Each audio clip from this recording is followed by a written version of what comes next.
जय श्री राम। सभी भक्तों का स्वागत है। सुंदरकांड रावण की असफल कूटनीति को बताने वाला एक बहुत ही सुंदर और सबको आनंद देने वाला कांड है। जब हम सुंदरकांड की इस विशिष्ट चौपाई को पढ़ते हैं और इसके बारे में मंथन करते हैं, इसकी एक एक शब्दों पर जब हम जोर देते हैं और समझने का प्रयास करते हैं तो पाते हैं कि वास्तव में सुंदरकांड रावण की एक असफल कूटनीति ही है। पक्ति आपके सामने है, आप सब जानते भी हैं। पक्ति बहुवेदी खल सीतहि समुझावा, बहुविधि खल सीतहि समुझावा, बहुविधि खल सीतहि समुझावा, सामुदान भयो भेद दिखावा, बहुविधि खल सीतहि समुझावा, सामुदान भय भेद दिखावा। ये पंक्तियां वास्तव में केवल एक कथाक्रम का हिस्सा ही नहीं है, बल्कि यह विश्व इतिहास की सबसे बड़ी कूटनीतिक विफलता का एक जीता जागता लिखित व्यंग्यात्मक दस्तावेज भी हैं। जब हम इन पंक्तियों के प्रत्येक शब्दों की गहराइयों में उतरते हैं तो रावण जैसा महापंडित एक कॉमेडी ऑफ एरर्स का नायक ही बनकर रह जाता है। वह कॉमेडी ऑफ एरर्स का नायक प्रतीत होने लगता है। यह पंक्ति रावण के उस अहंकारपूर्ण मैनेजमेंट मॉड्यूल को प्रकट करती है जिसने साम दान भय और भेद जैसी शास्त्रीय नीतियों को एक ही स्थान पर धाराशाही होते देखा। यहाँ बहुविधि का अर्थ केवल विधियों की बहुलता नहीं, बल्कि रावण की बुद्धि का वह बिखराव है जो उसे सफल प्रशासक से घटाकर विफल प्रेमी के हास्यास्पद स्तर पर लेकर आ जाती है।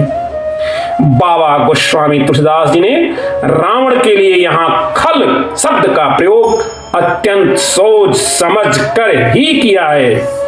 व्याकरण की दृष्टि से खल वह है जो दूसरों के दुख में, व्याकरण की दृष्टि से ध्यान रखें आप, खल वह होता है जो दूसरों के दुख में सुख की खोज करता है।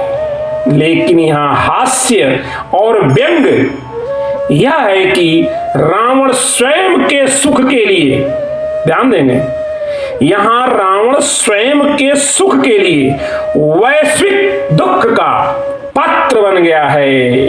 रावण को ज्ञान तो बहुत था, लेकिन उसका ज्ञान आउटसोर्सिंग के लिए था। वह अपने जीवन में उस ज्ञान का एक अंश भी नहीं उतार पाया।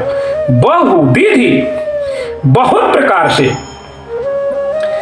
यह जो शब्द है यहाँ रावण की व्याकुलता और उसके ट्रायल एंड एरर, रावण के प्रयास और त्रुटि की पद्धति को प्रकट करता है। वह कुशल प्रबंधक है जो एक सही प्रहार से लक्ष्य को प्राप्त कर ले। कहा गया है कि वही व्यक्ति कुशल प्रबंधक होता है जो एक सही प्रहार से अपने लक्ष्य को प्राप्त कर लेता है। लेकिन रावण का बहुविधि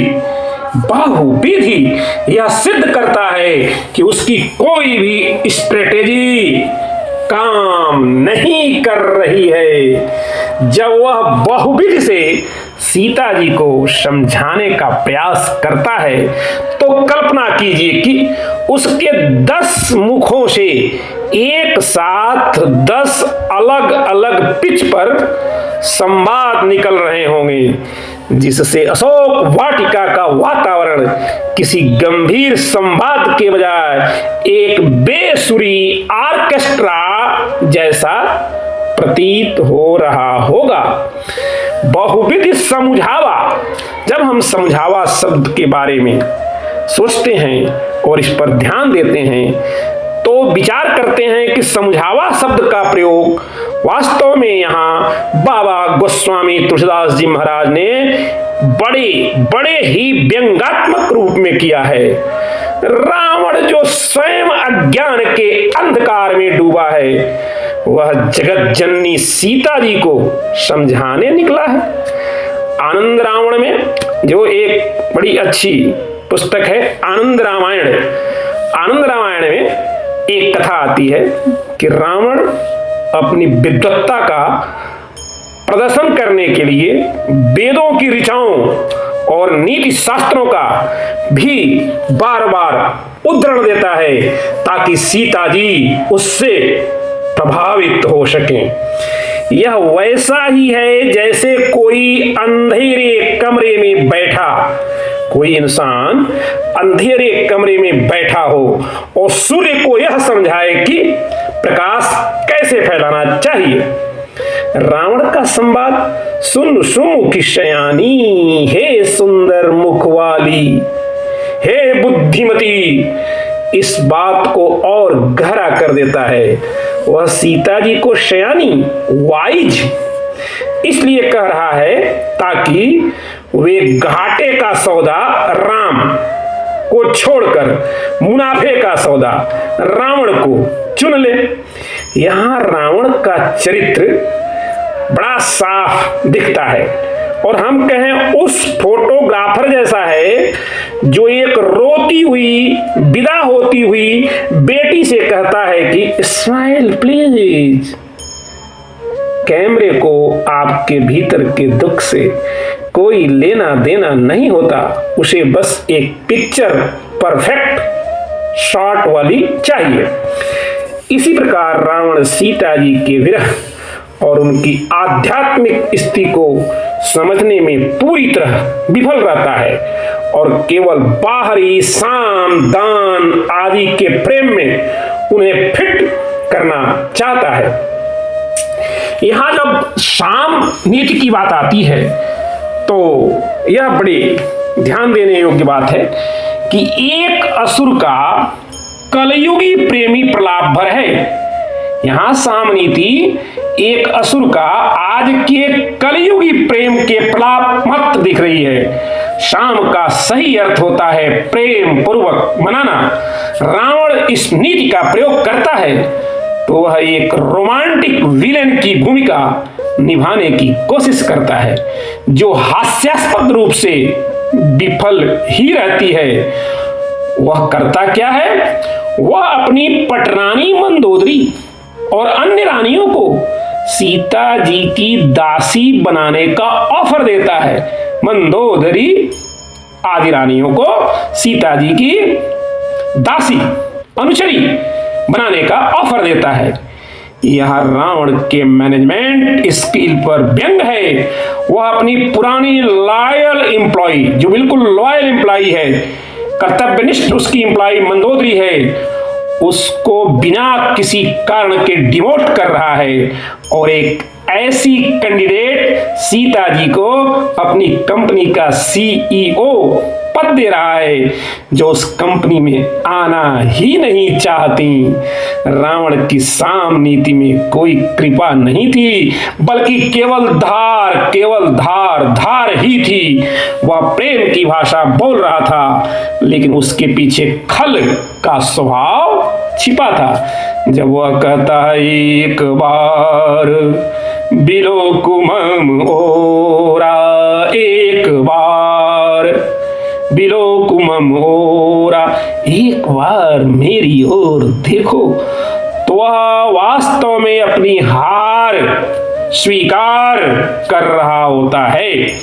त्रिलोक विजयी रावण एक दृष्टि के लिए याचना कर रहा है, भीख मांग रहा है, और यही उसकी कूटनीति की सबसे बड़ी पराजय है। दान और भेद सोने की लंका का फ्लॉप मार्केटिंग कैप्टन बनकर रह गए। जब मधुरवाणी काम नहीं आती तो रावण दान यानी प्रलोभन का सहारा लेता है। वह लंका के मड़ियों से जड़े परकोटों, सोने के महलों और दिव्य सुखों का वर्णन करता है। रावण का यह दान प्रसंग आधुनिक कॉरपोरेट ब्राइबरी जैसा ही है। उसे लगता है कि संसार की हर वस्तु खरीदी जा सकती है। यह रावण का आसुरिक संसाधन प्रबंधन था, जहां वह भूल गया कि सीता जी के लिए राम का सानिध्य वह संपदा है जिसके आगे सोने की लंका धूल के समान है। भेद के अंतर्गत रावण मनोवैज्ञानिक युद्ध, साइकोलॉजिकल वॉरफेयर छेड़ता है। वह सीता जी से कहता है कि राम अब तक मर चुके होंगे या वे तुम्हें कभी नहीं खोज पाएंगे। वह राम को दीन वनवासी और भिक्षुक कहकर उनके प्रति सीता जी के मन में शंका पैदा करना चाहता है। यहाँ उसकी विफलता यह है कि वह जिस राम को भिक्षुक कह रहा है, उनके एक दूत हमारे हनुमान जी ने उसकी लंका में घुसकर उसके सुरक्षा तंत्र की धज्जियां उड़ा दी थी, जिसका उसे उस समय तक कोई आभास तक नहीं था, कोई ज्ञान तक नहीं था। जब रावण के साम, दान और भेद सब विफल हो जाते हैं तो अपने अंतिम हथियार भय पर आता है। बहुविधि कल सीतहि समझावा, साम दान भय भेद दिखावा। वह अपनी प्रसिद्ध तलवार चंद्रहास को निकालता है। यहाँ भय नीति का प्रयोग उसके पराक्रम का नहीं बल्कि उसकी हताशा, फ्रस्ट्रेशन का परिचायक है। तलवार वह है जिसमें एक तरफ धार हो, लेकिन रावण की कृपाण ऐसी थी जिसमें दोनों तरफ धार थी। न इधर कृपा न उधर कृपा, बस काटना ही उसका काम था।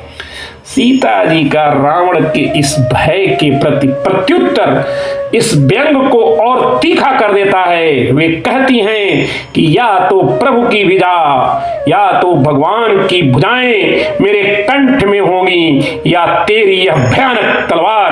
दोनों स्थितियों में मैं सुखद अनुभव ही करूंगी, यानी दोनों स्थितियां मेरे लिए सुखद हैं।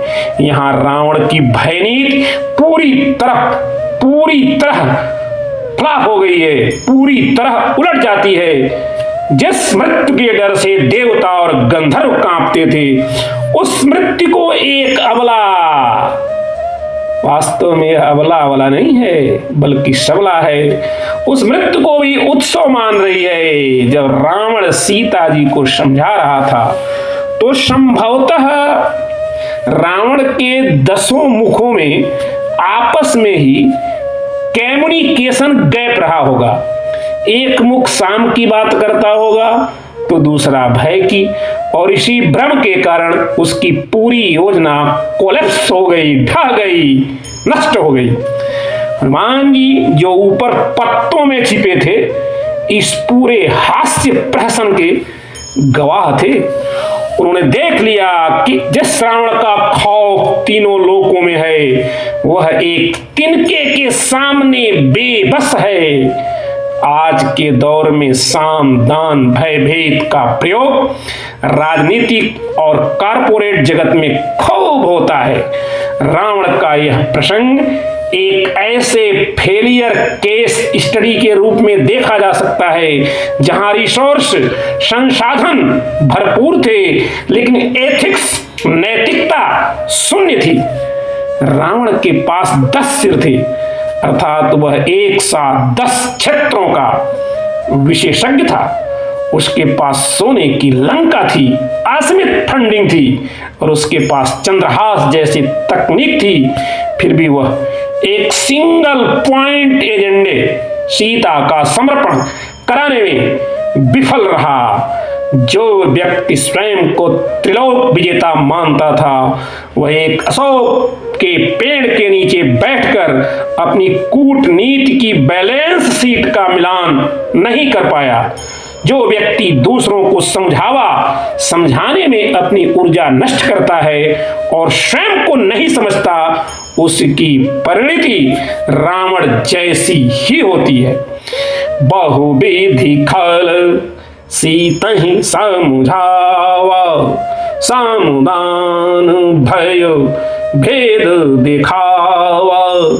यह चौपाई सिद्ध करती है कि कूटनीति की सफलता केवल विधियों की संख्या बहुविधि पर निर्भर नहीं करती, बल्कि उसके पीछे के चरित्र खल वर्सेस सैंट उसके चरित्र पर निर्भर करती है। रावण का काम था, उसका दान रिश्वत था, उसका भय उसकी कायरता थी, उसका भेद धोखा था। रावण का असली वध वास्तव में राम के बाणों से बहुत पहले अशोक वाटिका में ही हो गया था, जब उसकी पूरी विद्वता एक अबला नारी के तृण के सामने नतमस्तक हो गई थी। वह दशानन से घटकर दशाहीन हो गया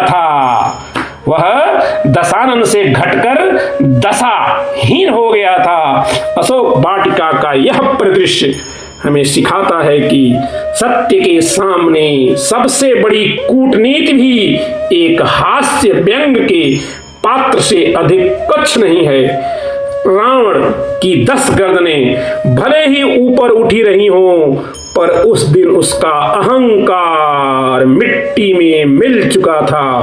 और यही तुलसीदास जी की इस चौपाई का वास्तविक दर्शन और व्यंग है, तथा रावण की यही सबसे बड़ी असफल कूटनीति है। बोलिए जय श्री राम, जय हनुमान, हर हर महादेव, जय जय सीताराम।